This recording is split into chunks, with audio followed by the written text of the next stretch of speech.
Hello, welcome to the live. Hello, everyone.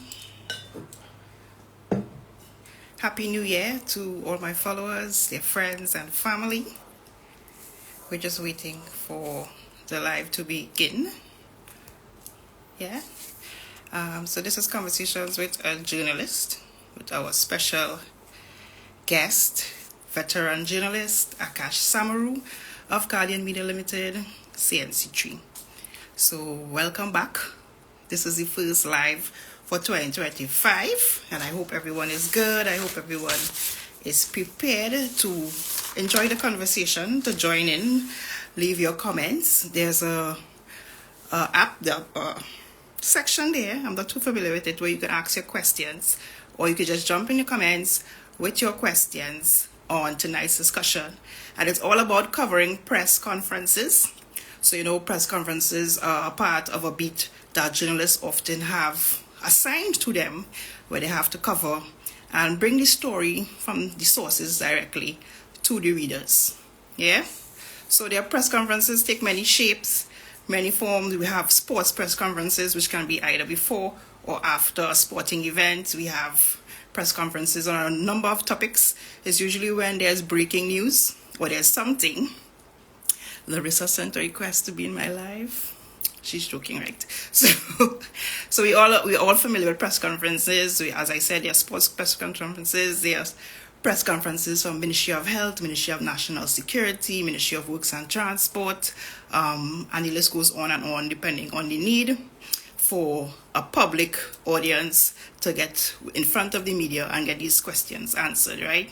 So today we'll be discussing ins and outs of it, and most notably in January, earlier in the month, we would have had a big press conference hosted by Minister Hines and Minister Young, where they have made certain announcements to the public with the media present to take the questions and bring it back home, right? So once again, we're just waiting for our guest Akash to join. I see he's viewing, but he hasn't sent that request to join. Once again, it's that button there. Oh, I think I'm seeing it. Hold a second. Oh, that's not it. Okay. All right, so we're waiting for Akash to join, and of course, I'm waiting for the followers to come on board. I hope, well, many of you would have paid attention to particular press conferences in the past. During the COVID-19 period, we would have had almost regular press conferences. Hold a second.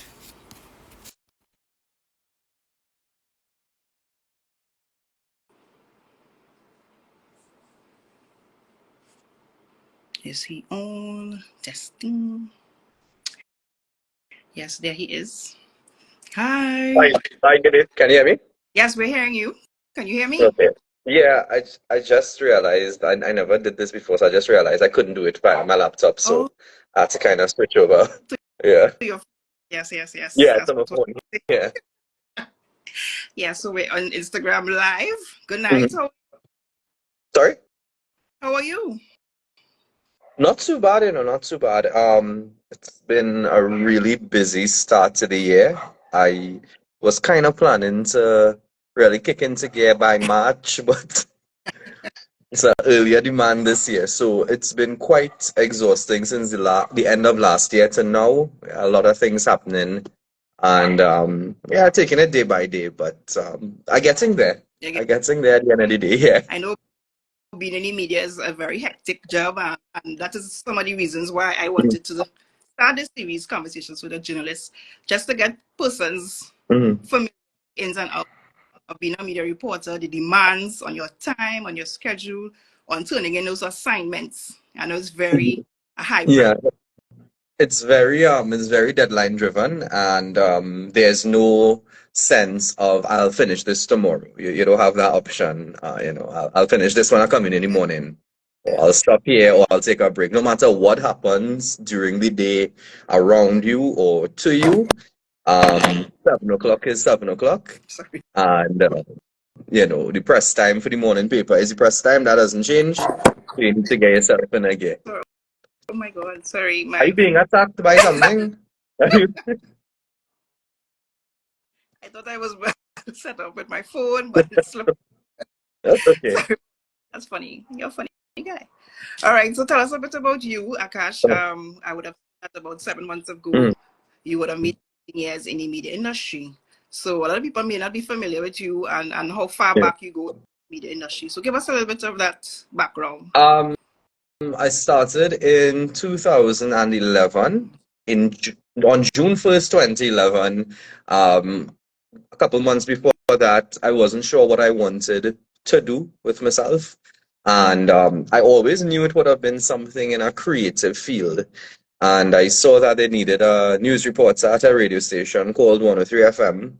And I applied, went through the process, and it's very, very entry level. They weren't looking for anybody, too experienced, looking for somebody green who they could, I guess, train and pay very little. And and I fit the bill, and I started there and steadily worked my way up. I think at first I didn't think it was going to be a long-term thing. I thought this was a means to an end, Mm, and but I always believe that whatever you're doing, just do it to the best of your ability.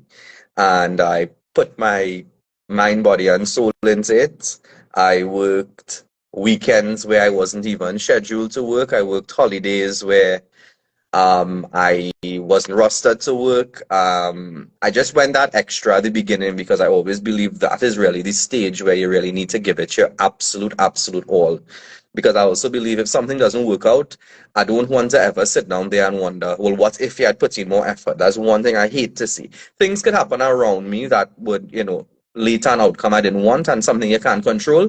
But you see, effort, mm, if I go home thinking I held back today, it is making me feel sick. So then I moved up to another radio station, I-95 point 5 FM. That's a really newsy radio station. mhm, And I did that because I knew that all the television stations listen to that station, and it's almost like a place for an audition. mm, Yeah, I'm not saying I went there just purposely for that, but it was a big reason why. And the work was very different. It was a much more serious news environment. And from there, TTT actually called me, which was CTV at the time, and they asked me to come over. And I signed the contract. And when I went home, they called and they said there's an error on the contract. I need to come back and sign it over. And right after that call, CNC3 called. Ooh, And when they called, I was like, ugh, okay, this might be a sign. And I really, really wanted to go CNC3. And since then, it's been much of the same principle in terms of applying myself, yeah, working very hard, working on my personal time, whatever. I just really put myself into it. And yeah, it worked out yeah, fairly well. Had some ups and downs in the career, but more ups. And it's really nice and rewarding when you do see your hard work come to fruition. And I'm very, very grateful. I was able to do any and everything in there from news to sports to whatever they needed me to do. I would do it even if I had to go home and learn and put in the research and just get myself ready. Because I'm very much self-taught. So I uh, didn't go to any journalism school. My degree is not in journalism. I would look at people in the industry locally, globally. I would see bits and pieces of what I liked about certain people, and I would try to not only incorporate that, but to add my flavor to it as well. yeah. So even preparing for my first day at CNC3, I had no idea how to present on TV, and I watched a YouTube video the night before on how to stand and present and how to pivot your body from one camera to the next. Very basic things, but yeah, it eventually turned out those little fundamental things really gave me a nice foundation to go on. So, self-taught guy, I really take this job very seriously, and I've really given the prime of my life to not only honing my abilities, but to try and give back as much as possible while I have the energy Mm, to do so. There will be a time the tank will go on E. We ain't there yet, Yeah. but the with the amount of intensity I do in my work with, there will be a time where it may run out. But we ain't there yet, and I hope it isn't anytime too soon. Yeah. Because we do know that media persons, from just when they may start as a presenter, journalist, then they end up being like an editor behind the scenes. So like the Samson Antons and they who Yeah. behind the scenes. Is that what you're referring to when you say I maybe you? No, I really, at this point in my career, I don't have any aspirations to Yeah. do that side of things because while it's important work, um, it takes me off the field Mm-hmm. and it kind of puts me behind the desk. And I still feel like I have a lot of good I could do on the field and out there Mm-hmm. before I make that decision. If that Yes. decision ever comes up there. But I still think I still, like a foot soldier, I still think I have some battles in me Of left. course. Yeah. So I'm ready to come off the Yeah. field yet. Yeah. You know. We need you, so it's okay. So you spoke about your formative journalistic years in radio and the transition to television. So give viewers now an idea of the challenges because we're moving from a discipline where it's what we hear to now what we see. What were some of the differences in how you report the news from radio to TV? Well, with radio, sometimes you could have a bad day and mask that bad day by just reading into a microphone because nobody's really seeing you. I know now we have a lot of the live stream cameras in the studio, but those were still um, burgeoning, fledgling technologies back in 2011. I would say actually radio gives you the perfect setup and to be perfect precursor into television because broadcast, Mm-hmm. you learn to write with brevity. You learn so with radio there are hourly deadlines. Yeah. Whereas television, there may not always be an hourly deadline. So radio always had you on your toes. You had to be able to turn around a story within minutes. You had to be able to conduct interview and create your story within minutes because there's a deadline coming up in like a half an hour, whatnot. So you need to get yourself in a gear. Um, but once you could handle yourself in radio, you can handle yourself in TV. Mm-hmm. And when I was in radio and I knew that my goal was to be on television, I used to read in the studio pretending to be on TV. So I would be looking at this imaginary camera there and I used to play this game with keep looking up now and then while you're Yeah. reading and get yourself ready. Get yourself ready for that day they call you because I knew that day would come, because I was really, really putting in that work and I knew that day would come. And when I go to press briefings and even being the new guy, I would tend to try and ask something memorable or try to leave an impression on people around me so that they would get familiar with me. Yeah. And when I know whenever a vacancy comes up, somebody will be like, what about that boy from radio? What about that guy from radio? But with television, you really, you're on camera. I mean, as simple as it is, Mm-hmm. it's a bit more disciplined in terms of the presenting, in terms of the interaction with the camera, in terms of how you carry about yourself. Because when you're on TV now and people are starting to put that face Yeah. to your name, there's Yes. a lot more pressure that comes with that now. Now you tend to be a little more known, a little more recognized, and that has its positives, and of course it has its drawbacks as well. In terms of it's a lot more pressure, it's a lot more creativity. Mm. So new radio scripts are literally like 5, 6 lines, a soundbite here, a soundbite there. When I do my TV stories, I'll try to do each story like a little movie. I try to put a little production value into it. And it's so funny because my research techniques aren't really based on watching BBC or CNN. I would look at TV shows I like to watch, like, say, example, Breaking Bad. and I Okay. would look at how they transition from one shot to the next, one scene to the next. And I bet I could do that in a news story. I bet there's a moment where cinematically I could talk to my cameraman and we'll come up with an idea to do that as well. Yeah. So it's a lot more creativity. In radio, you're doing a lot of, so in radio, it's quantities. You're doing a lot of different stories a day, but you have to put out quantities and, it's had to be real brief and you're from one story to the next. On TV, it's more about quality. So you have a day to do this story. So you got to make sure at the end of the day, you won't come back with anything simple or anything basic. You want to make sure that you put the effort into it, that you pick the right sound bites. I always tend to go for the shorter, punchy sound bites, 5 seconds, 6 seconds. Let the sound bite complement the mood, the tone of the story rather than having them talk yap for 25 seconds. Then I say two lines and then they come back up for 25 seconds. Now I like to keep things a little more dynamic and flowing.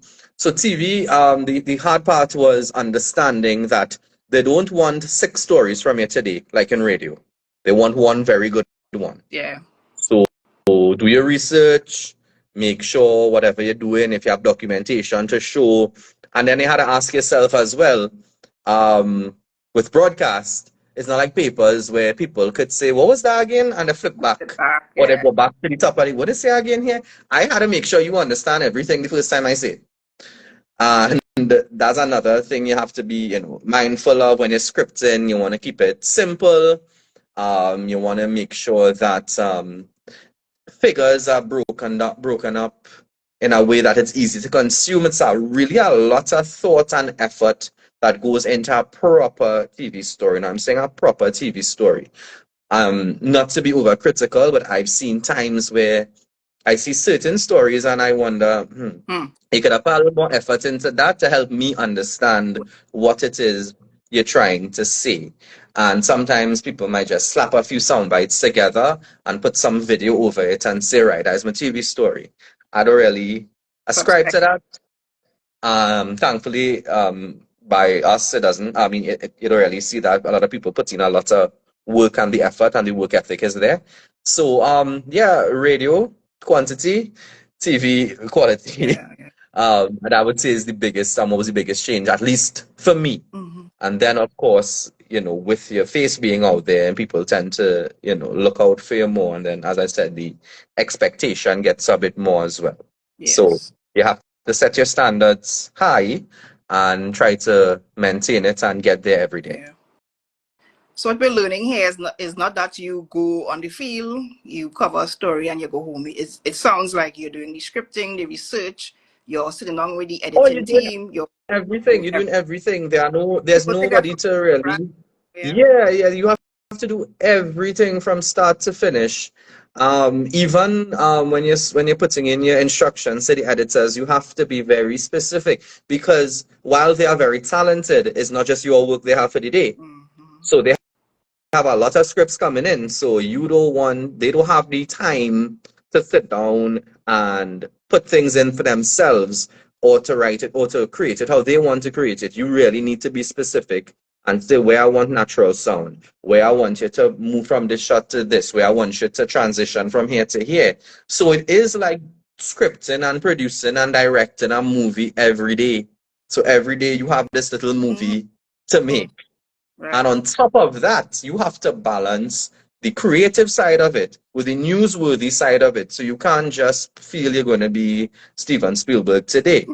You have to be a mixture of Steven Spielberg and, dare I say, Jones P. Madera, rest in Yeah. peace, Tony Mm-hmm. Fraser, Dale Enoch, these kind of people. You want to make sure that the content is also worthy as well. And every day as a journalist, you have to be flexible. So one day it's going to be politics. So know your constitution, know your standing orders for the parliament. When they say standing order 20 something, whatever, you had to, I have my standing orders right here actually. What? I keep my standing orders nearby. This one is for the Senate. I have one for the lower house there. I actually got this my second month as a journalist back in 2011, and I've kept it with me.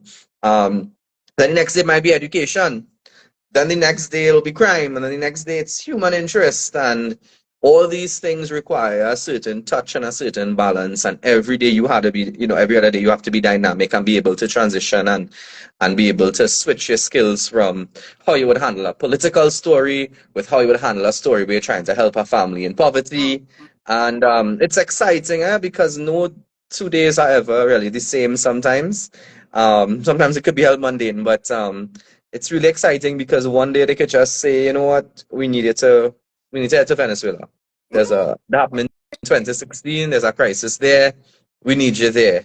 And of course, you need to again do your research on the geopolitical, right. situation there and what's happening there. You need to be smart. You need to be brave, Mm-hmm. right? I mean, thankfully, I've never come across a situation here where somebody ever threatened us physically, but you can't go around being stupid too. They're You can't naive. go around being naive, and you can't go around just assuming, oh, everybody going to be okay with what you're doing. You need to have some tact as well.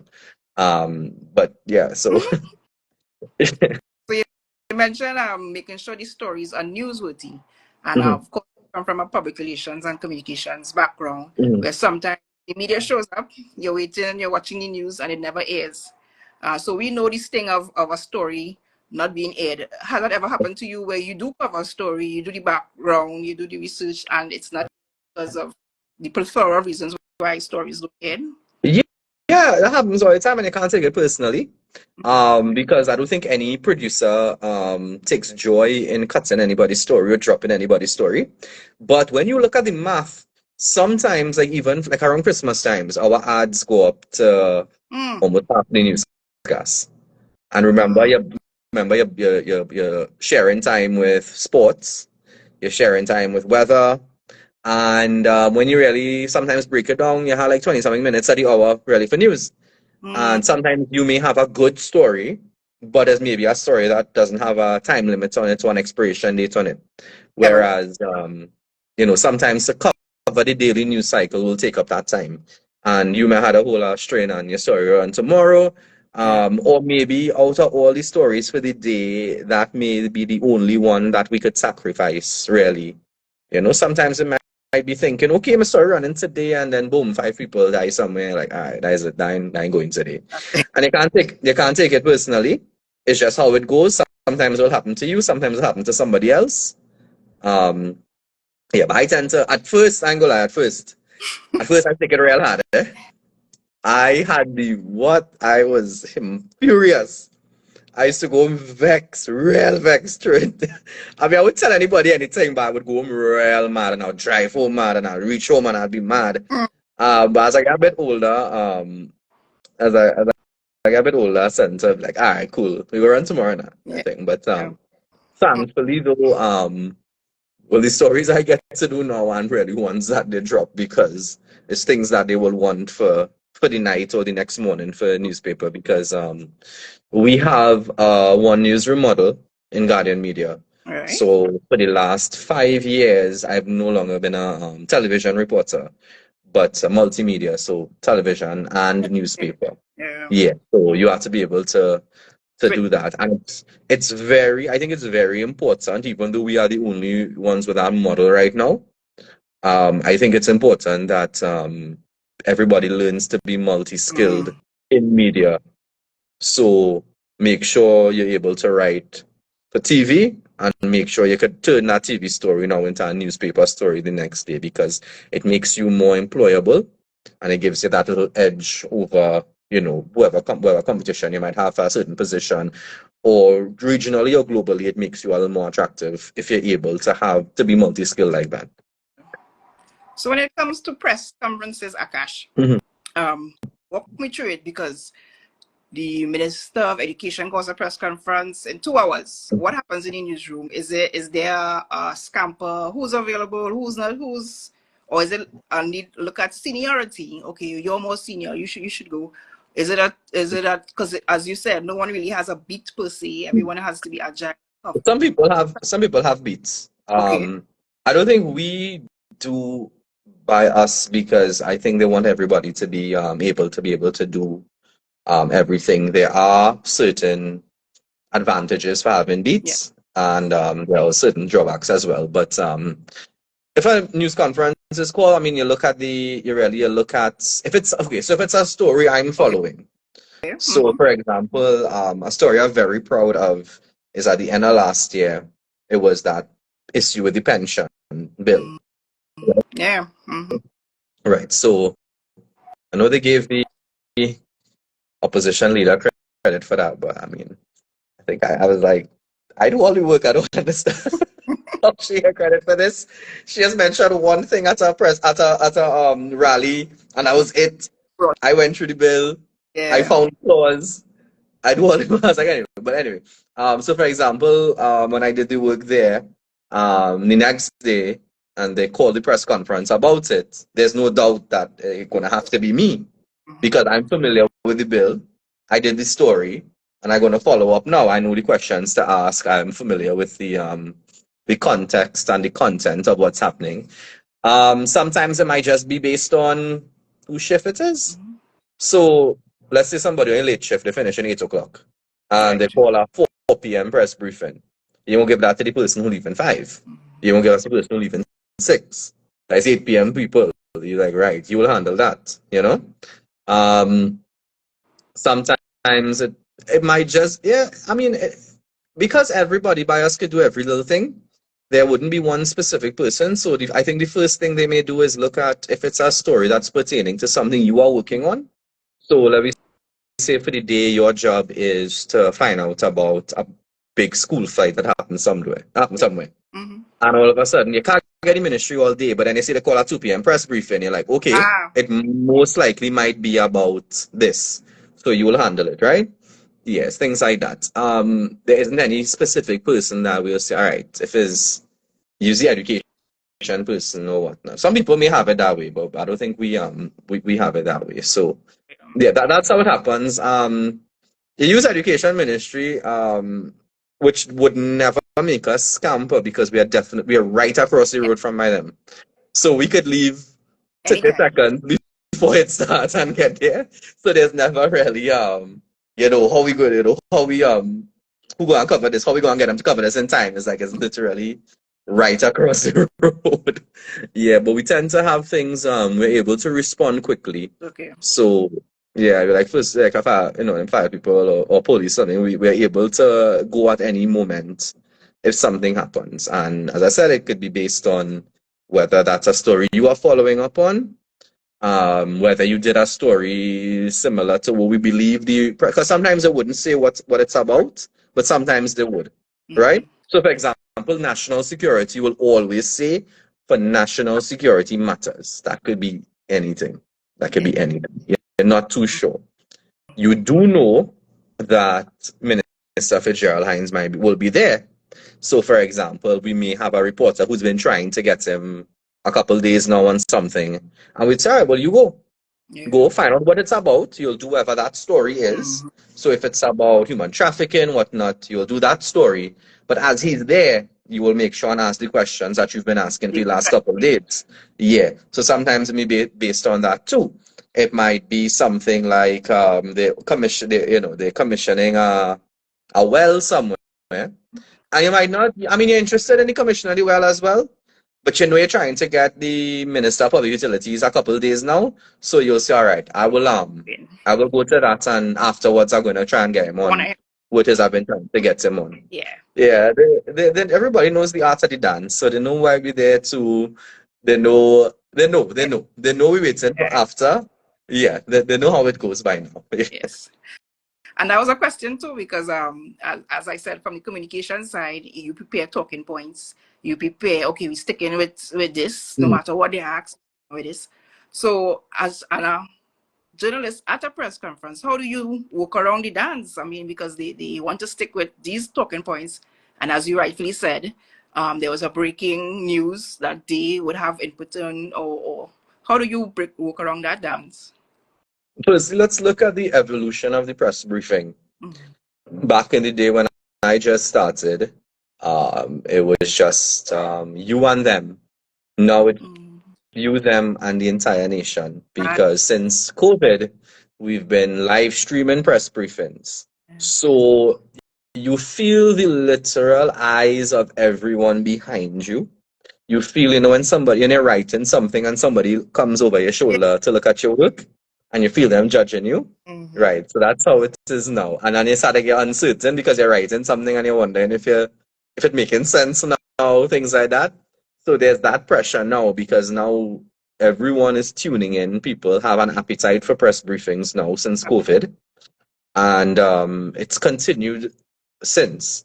So, post cabinet press briefings, national security briefings, we ourselves will take our equipment to go live Mm-hmm. as well, if it's something that we believe our viewers will have an interest in, or if it's something of national interest, we will do that as well. So, press briefings come with a lot more pressure now.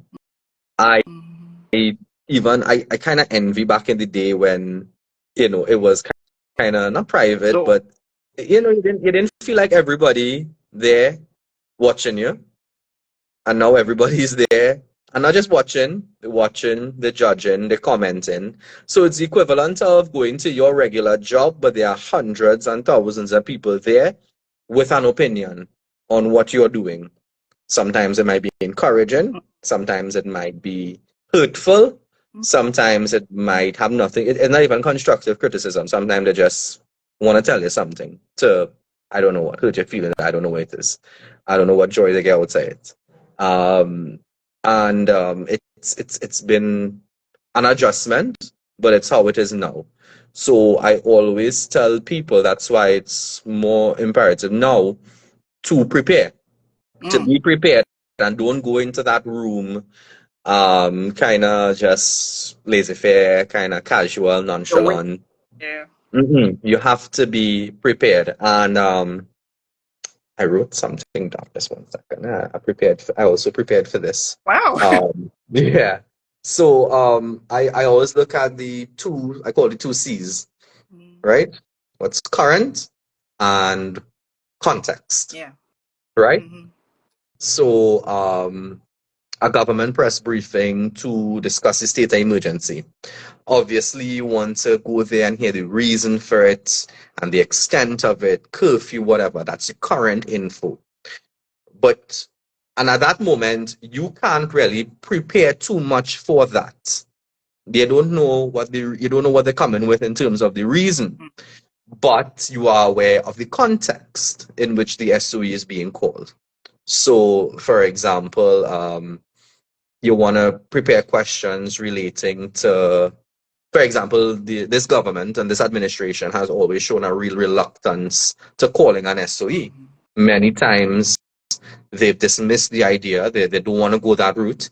So now that they are going down that direction, you need to find out, well, what made you change your mind? Is Mm-hmm. it so is it because regular and preferred options have been exhausted and they haven't worked? Is Mm-hmm. it because of the 600 plus murders? You asked if that figured into the decision. You also have to look for potential gaps in what they're saying. Yeah. So if they are saying the regulations will come out later, you want to ask yourself, well, why didn't it come out now? Why aren't they ready now?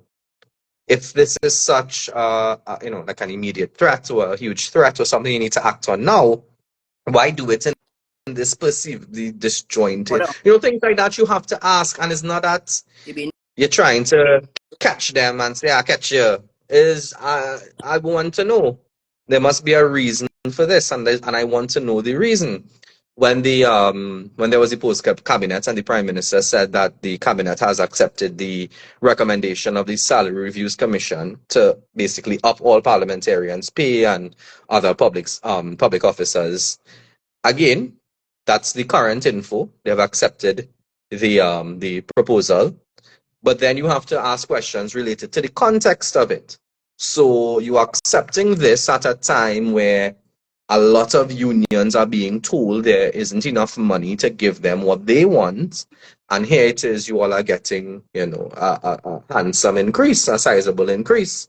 So those are kind of like the questions. And then you also have to remember who you are representing at those press briefings briefings. And it's very important to do the groundwork. It's very important to do those stories that carry you into communities, to do those stories that will force you, not force you, but will allow you to have to interact with the public, to hear their concerns, their fears, what they like, what they don't like. So when you do go to that press briefing and it's being held by an elected official, your questions are empowered by what is happening on the ground. And it's a nice way when it is you can bring that into your questioning so they know it's not coming from you the person, it's coming from you the journalist who spoke to the community.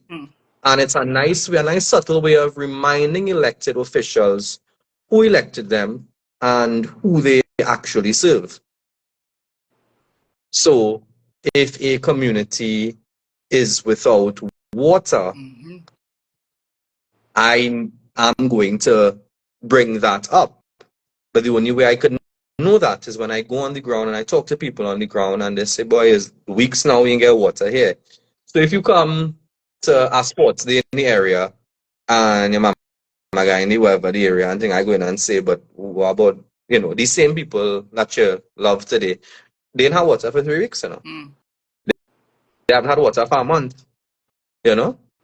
When they do the speech and, so happy to see a big turnout here today and thing, I say, they would be happy to get some water too, so yeah, that is how I see it. I see it like that. I always believe that it's a bottom-up approach. For me, it has to come from the people first, right? Because when I'm not there because Akash Samaroo wants to know this.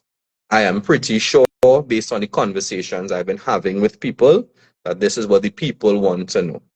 And it requires a degree of bravery. You are there to do a job. It's nothing personal. It's nothing political. It's about passion. And I always tell young reporters, ask and ask again, because you need to realize the privileged position you are in to be able to ask the questions that people have every day and don't have access to the decision makers to ask. And you cannot waste that.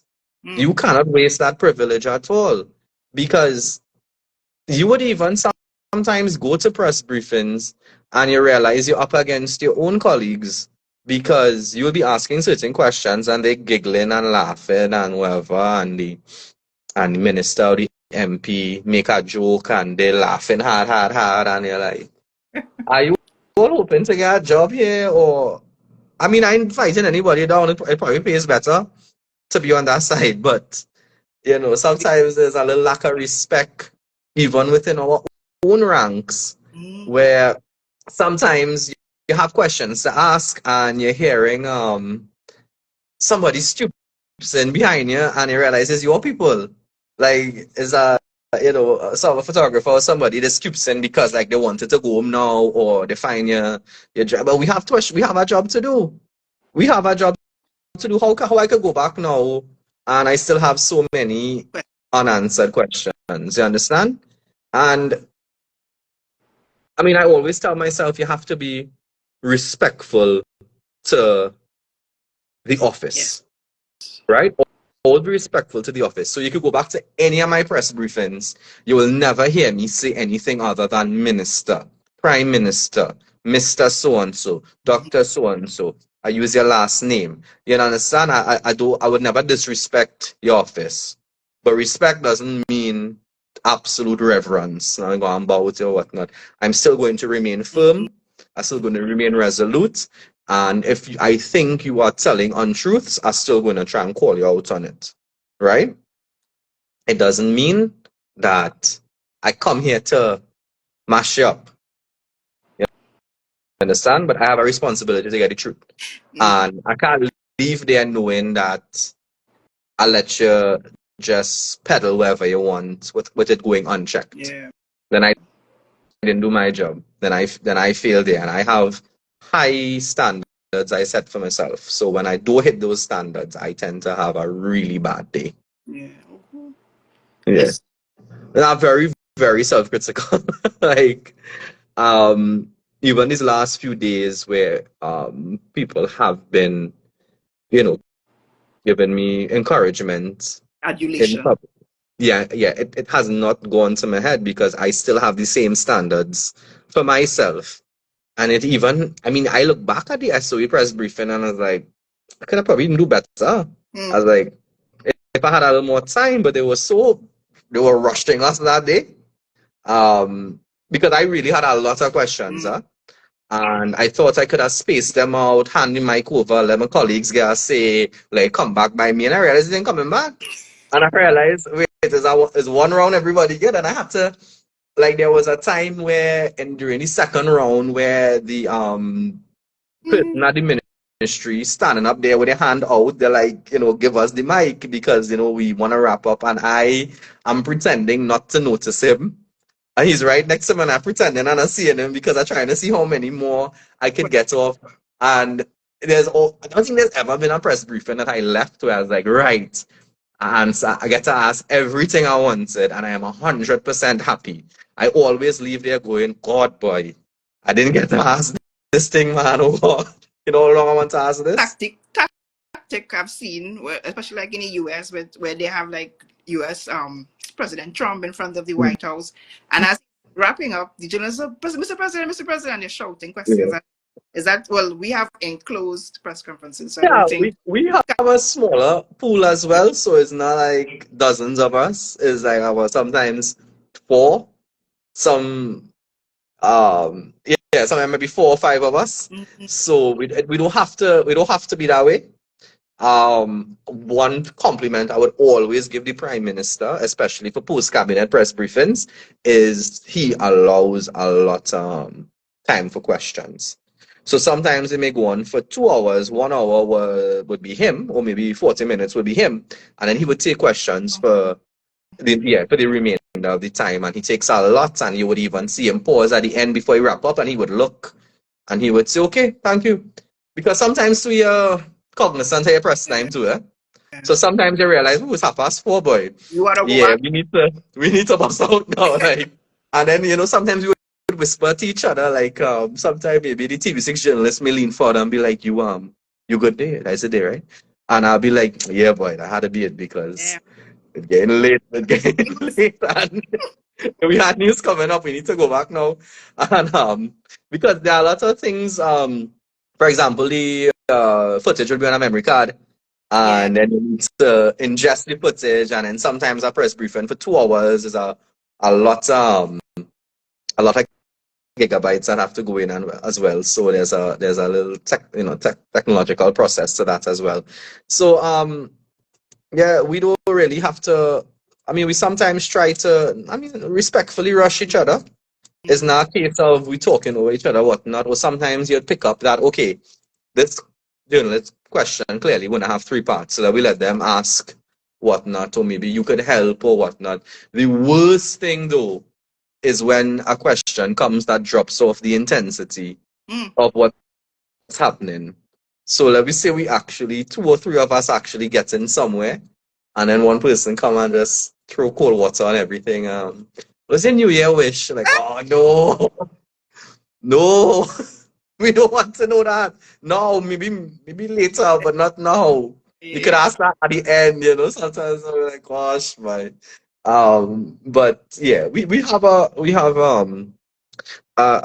respectful kind of relationship with each other. It is a competitive field Mm-hmm. internally, externally. It's very competitive, but there's always that level of respect. We may even, for example, there is somebody from TV6 running a minute late. And they're late and they're like, hold on, let me just wait for them to set up now. And they'll be like, all right, no, you all set up and thing, let me go and thing. Because you're gonna have a day you're gonna want that you go out of favor too. And True. some days you can't always be on time because of what happening and and resources, and sometimes you're gonna be like, I really hope they hold up and wait for us as well. Yeah, so there's always that, yeah, always a level of respect. So I always look at, and it's a very movie like with the US way, Mm-hmm. and I assume it has to be that way with the amount of them that they have at their press briefings. More than just four or five of us, I think we could more than manage to share the time. Okay. Okay. And when it comes to the question you would have asked, which is the call for the resignation, question of the resignation, we know, for example, right now, the LA fires, there are a lot of press conferences surrounding the LA fires. Mm. And there are persons, the mayor of LA is being asked to resign. And it normally comes up when there's a crisis. Are you going to resign, Mr. CEO? Or are you going to resign, mayor Mm. of LA? So it's not an uncommon question. But how do you know when it's a question to ask? And how do No, you frame I've been, and I feel so embarrassed by people congratulating me for that because personally, I never asked them to resign. I asked, have you ever it? considered it in light of presiding over the ministry for two record high murder rates? Has it been something across your mind? Because it's a question I asked him a lot last year. It's a question that I asked him a lot of the times. It wasn't new for me. It wasn't like had the mic in my hand, like, all right, we're gonna ask the big one now, boy, Akash, boy, get ready, take a deep breath. It wasn't even like that. Mhm. It was so casual because I asked him this many times, and there are many times he would defend himself and he would say he's doing the work and he's putting in the work and he's putting things in place for the police to do what they have to do and whatnot. And he's making sure that the police remain resourced, and that's his job as minister and whatnot. And I asked him again because here we are now in a state of emergency, right? And it wasn't a situation where I tried to embarrass him or anything like that.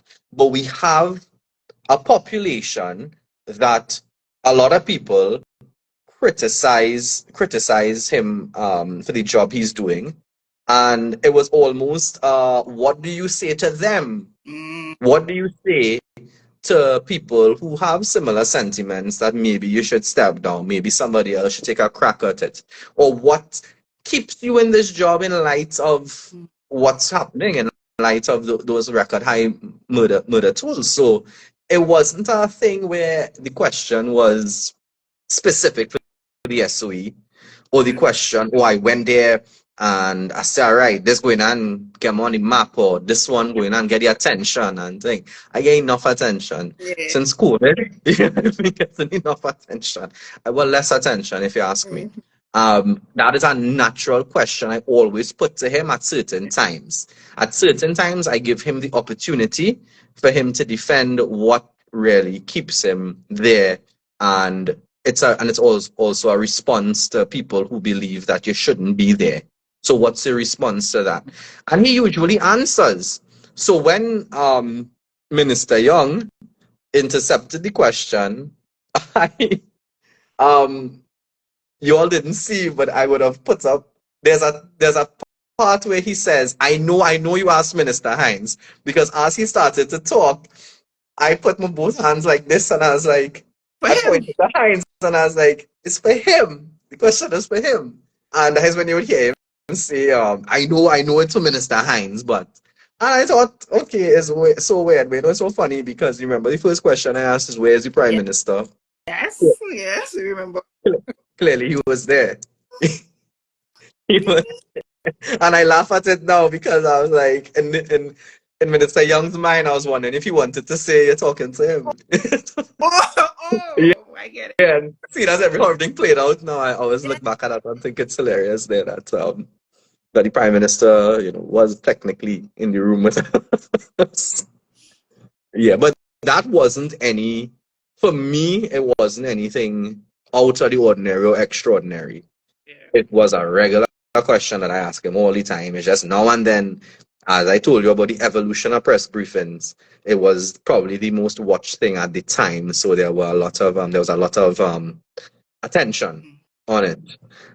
And I know that was happening, and I was driving to work, and I was telling myself to not slip up today, Akash. Akash, don't play today. They will deal with you. Mm. The meme makers waiting. They're waiting to clip. They're waiting to. Don't go there and embarrass yourself. Ask your questions. I'm gonna tell you something. I have a habit where sometimes my brain could get a little fuzzy in of if plenty things going on. I don't know if it's a sense of dyslexia or whatnot, but I write down my questions on my Okay. phone, and sometimes I will read from it Yeah. because I if I go with top of my head, sometimes I might go too far. Sometimes I might waffle about the place. Sometimes I may miss a word that I really want to use to make sure that the question is as potent as it should be. So I go to my phone sometimes all the time, and a couple times I was accused of getting questions from people via text message to ask.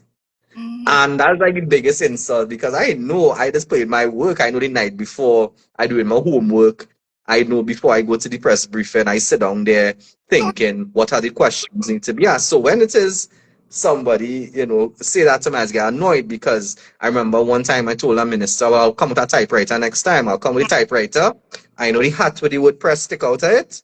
And I will be typewriting in front of you if that is where you want, right? All my notes on my phone, I write all my things on my phone, though. Don't accuse me anything like that. I'll get vexed with them kind of things. I'm guilty of that, but not from the public. But I always thought your editor or there's someone saying, make sure and ask this Akash or No, so. but sometimes you will get a prompt from your editor Right. saying, don't forget we need to find out about this. Mm-hmm. And that's fine. That's Yeah, completely fine. I thought What so. they're inferring Mm-hmm. is that you are getting questions from The public. other people. Yeah. And not just the public, from other politicians. Oh, So no. you may even think is the opposition you're getting questions from. I mean, come on. You can't tell me what to ask either. Okay, okay. So we do observe the phone in your hand, but I always thought, well, it's a newsroom, so I'm glad that you clear that up. No, everything my entire strategy is I write it down. Yeah. I write it down because you won't believe how quickly these moments go by you doing these press briefings. Um you won't believe how quickly you could get they could Yeah. sidestep where it is you want to ask. Some of them are really good at it and you have to admire it because it is a skill. Some of them are really PR trained. Mm. And I want to make sure that I put up as best of a fight as I could as well. So I take my time and every word is crafted in a particular way Mm-hmm. to make sure that the question is relevant and the question is respectful. All right, people mean, but I make sure that I write it in a way that it is respectful. So when it is, I asked Minister Hines about if he's considering resignation or has it crossed his mind, I made sure and I brought the data that this is following you being minister for two record high things.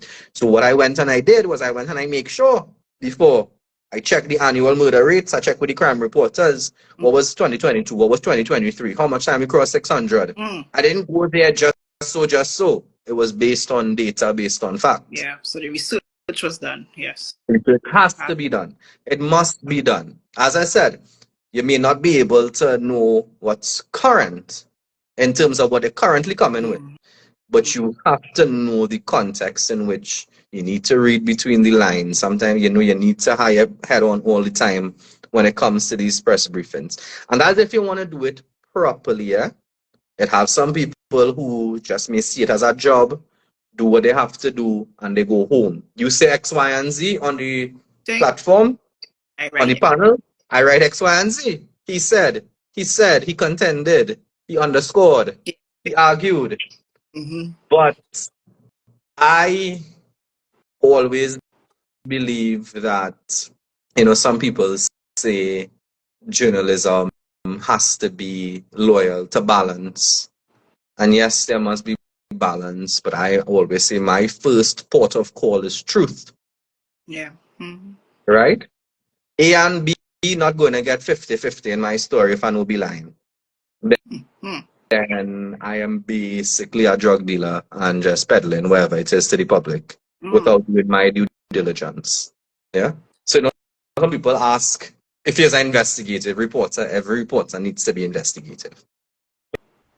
You understand? Yeah. Makes sense. It's serious work, it is very serious work. And it was only, I'm in my 13th year. Mm. Am I? I'm going into my 14th year now of doing this. And only the other day, I realized how much it really means to people when they feel represented by the questions that you ask. And you may not get the answer, but the mere fact that you asked, it gives them faith in the fourth estate again. It gives them faith in journalism again. And it is at a time where we are seeing people tend to trust forwards on their WhatsApp, where Yeah. they tend to trust these other pages and then whatnot, crime pages more than the journalists themselves. And I felt really good that people had that sense of belief again in journalism. And therefore, that's why I say I'm very tired, because it gave me motivation to work even more, because I was like, right, they starting to trust us again. We can't let them down. We can't disappoint them. We need to continue doing good work and asking the hard questions. And it comes with a drawback, because we have a culture where we just love to put you in a political party.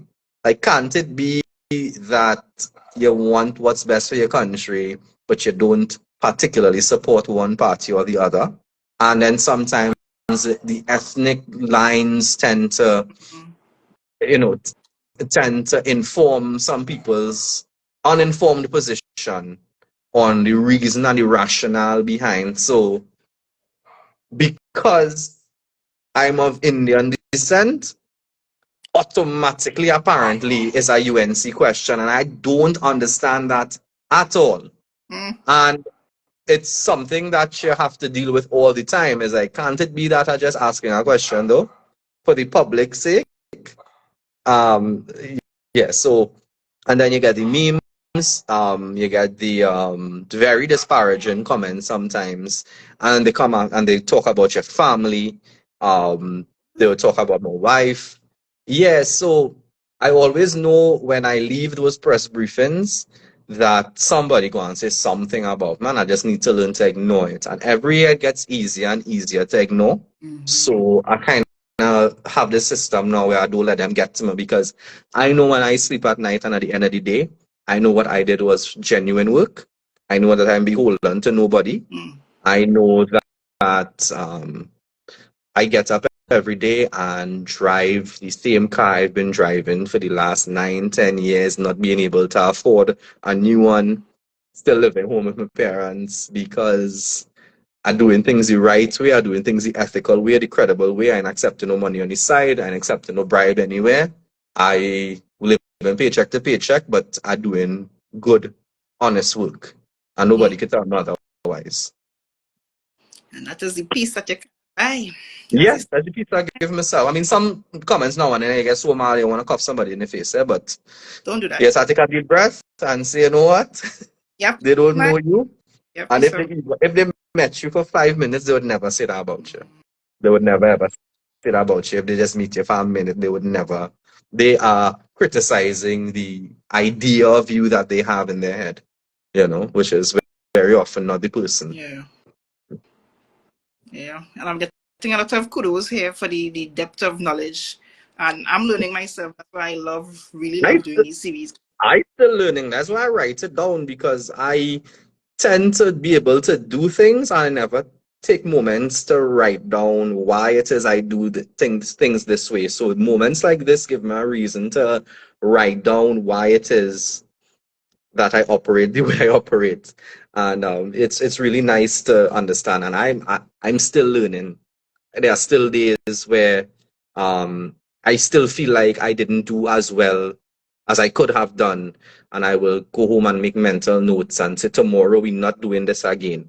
We're not doing this again. We're making sure, even to this, even up to last night, um, I came home from a very long day of covering Parliament, and I didn't reflect on the amount of work I did and say, good work, boy. You do plenty work, you get it done, you meet all the deadlines. It was like, we could have probably do this a little better. Wow. Tomorrow, we're going to make sure that we don't feel the same way again. A Mm. new problem could come up, but it can't be the same one. It cannot be the same one again. Mm-hmm. Mm. It would never, I don't think you'll ever be a stage in any career where you know everything and you reach. You'll always Yeah. learn something even the younger ones coming in now are teaching me things in terms of technology, are teaching me, they're very AI savvy now. I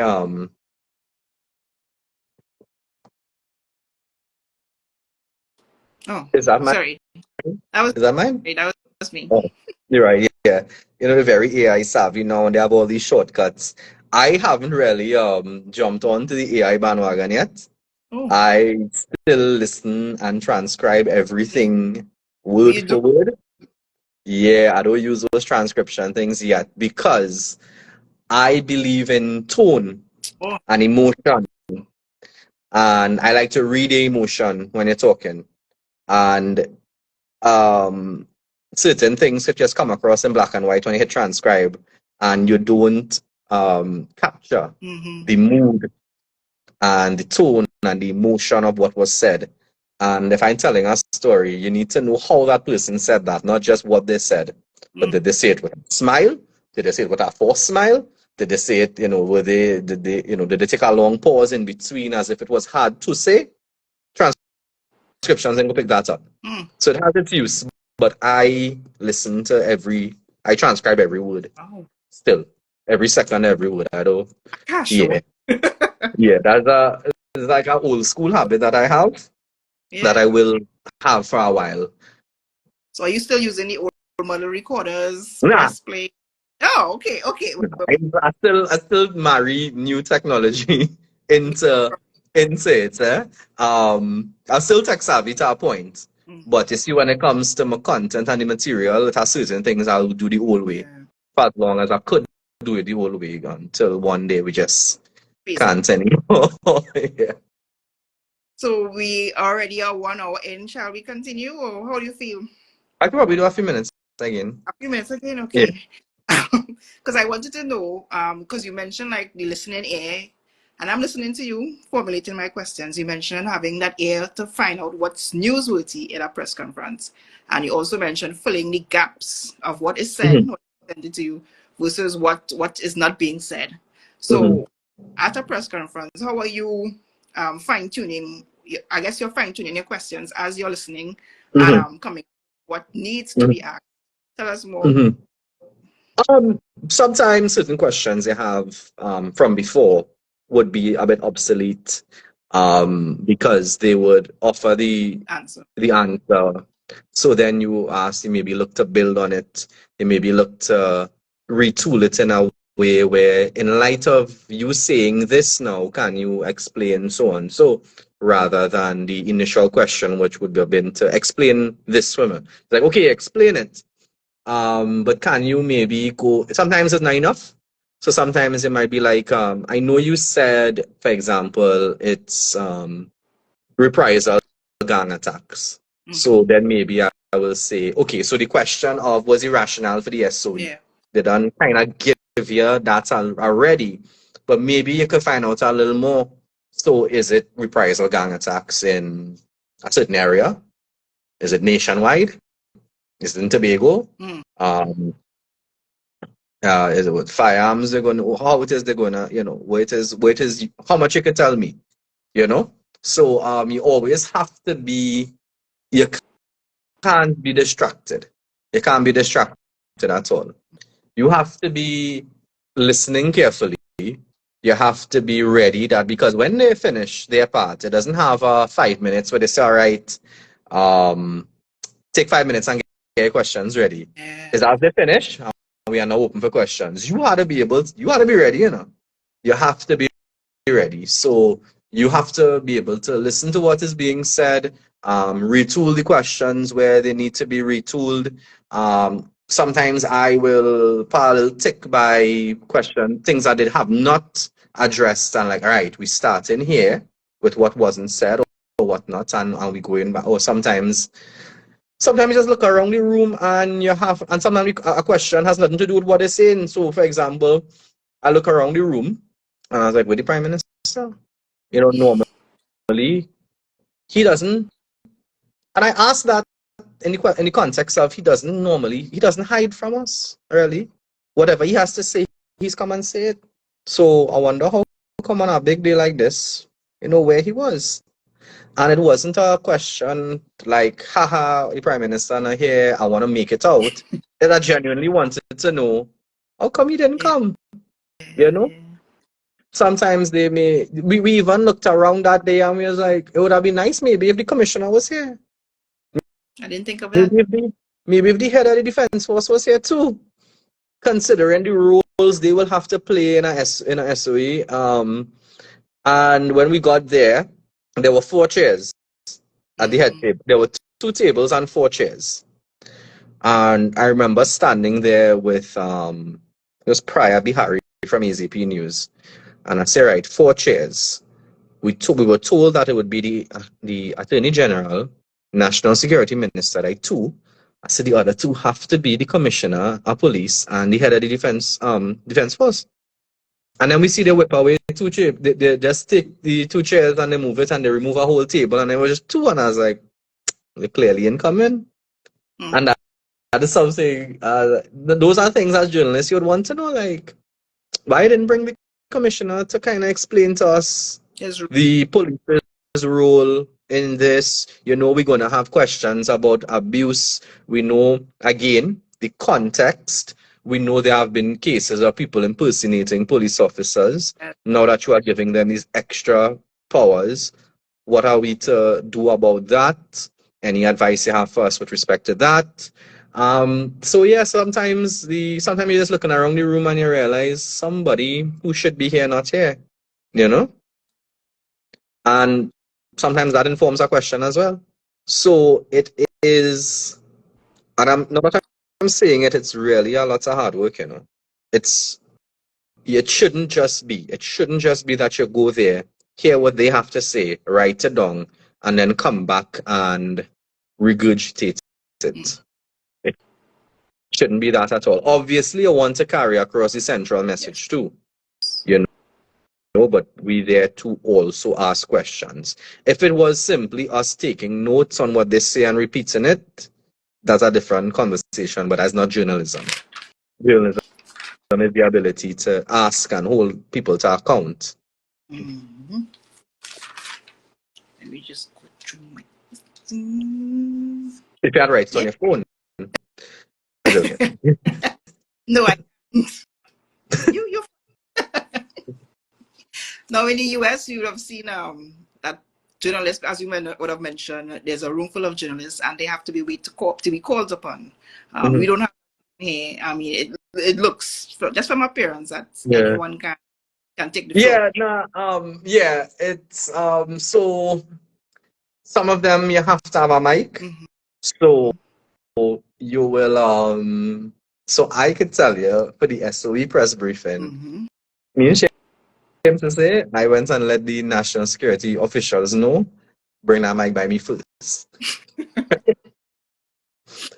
I was like, you know what? The entire nation watching, and during COVID, the media on the whole got a lot of flack for the type of questions they were asking. I was like, I will set the tone. I was like, I think, yeah, I want to do that. And I asked them, I say, when it's time for questions, you hand in the mic. I say, go bring it from right. And so sometimes it would be like that. Sometimes they would hand it to the person closest to them, and then you know, all right, well, the mic to the back. Or sometimes I might sit down close to them too to know that, you know, because sometimes I want to get my questions out the way first before it reaches a point where they're starting to wrap up, and I have 5 things to ask and only get asked 2, you know. So selfishly, sometimes I would you know, try to get a mic early. Again, without no, it's not like a rushing and I say, don't carry, don't give that person it, you know. It's like, can you bring it from early? And they'll say, yeah, no problem. For example, a place like the Whitehall, and it escaping me that place where they had press briefings before. How could I forget? The one in is it Sinclair? Not Sinclair, an office of the Prime Minister. Diplomatic Center. There we go. Right, Diplomatic Center. They have these built-in microphones in the room, so you just talk.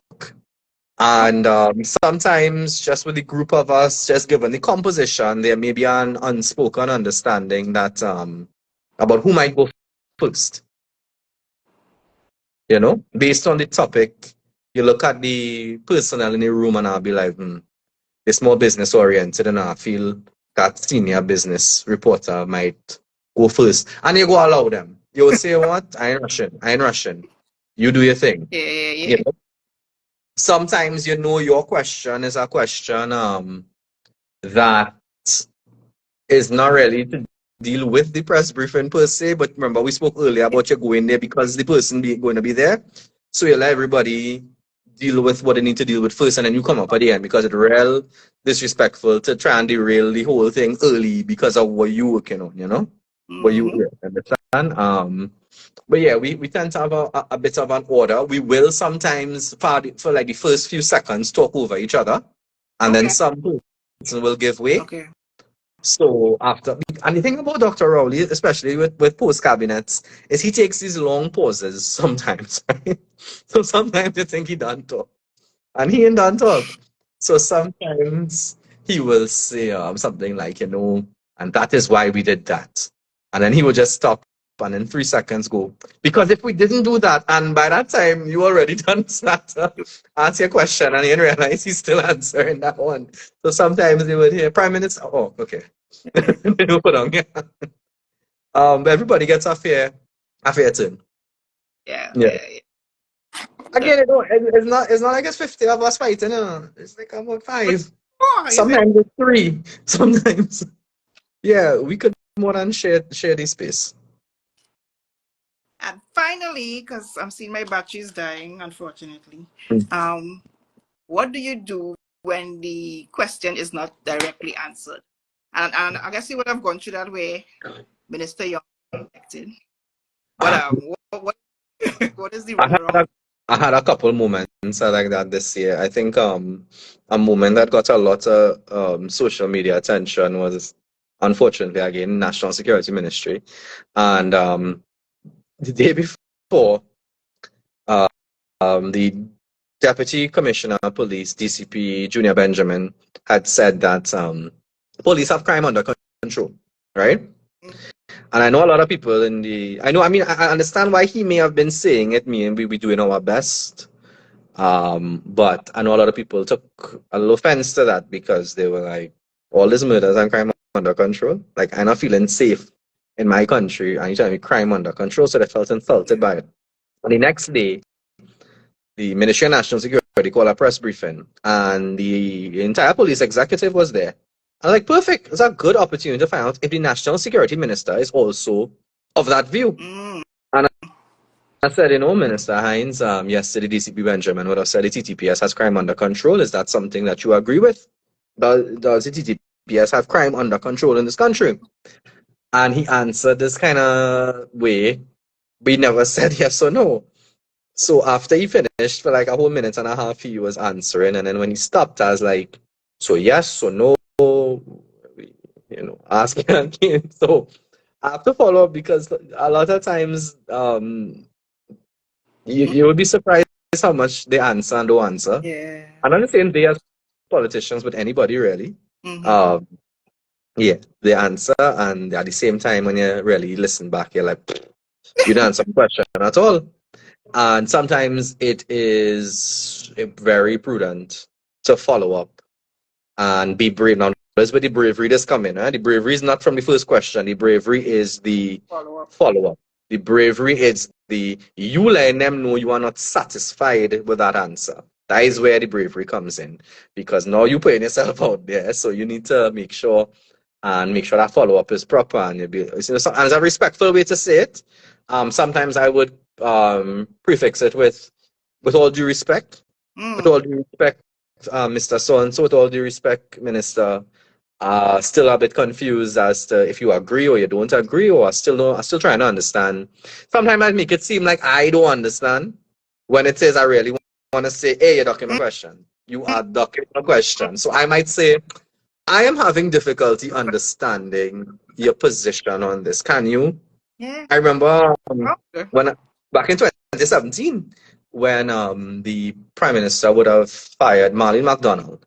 And I remember he gave this very, very long explanation without an explanation. And I remember saying, Prime Minister, I still trying to understand. I get a clear idea as to why exactly you dismissed her.